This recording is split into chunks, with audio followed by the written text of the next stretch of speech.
عن عائشة رضي الله عنها قالت قال رسول الله صلى الله عليه وسلم إذا أكل أحدكم فليذكر اسم الله تعالى فإن نسي أن يذكر اسم الله تعالى في أوله فليقل بسم الله أوله وآخره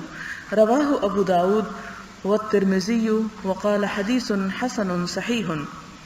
حضرت عائشہ صدیقہ رضی اللہ تعالی عنہ سے مروی ہے، فرماتی ہے کہ حضور صلی اللہ علیہ وسلم نے فرمایا جب تم میں سے کوئی شخص کھانا کھائے تو اسے چاہیے کہ اللہ تعالیٰ کا نام لے،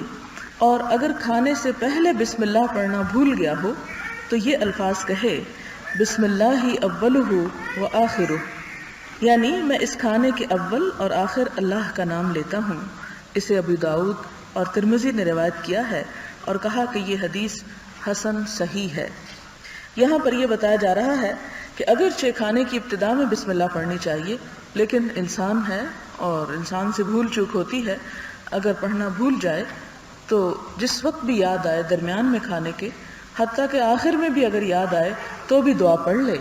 اور وہ دعا کیا ہوگی؟ بسم اللہ اولہ و آخرہ، کہ شروع میں بھی اللہ ہی کا نام ہے اور آخر میں بھی اللہ ہی کا نام ہے۔ اور یہ حدیث ترمذی کی ہے اور حسن ہے، صحیح ہے۔ ایک ہی حدیث کو جب دو نام دیے گئے کہ یہ حسن ہے اور صحیح ہے، تو اس کا مطلب یہ ہے کہ ایک روایت سے، ایک چین سے اس کا درجہ حسن کا بنتا ہے، جبکہ دوسری چین آف نریشن سے اسے صحیح کا درجہ ملا ہے۔ اس سے یہ بات بھی پتہ چلتی ہے کہ صحابہ کرام اور محدثین اعظام نے حدیث کی روایت میں کس درجے کا اہتمام کیا ہے۔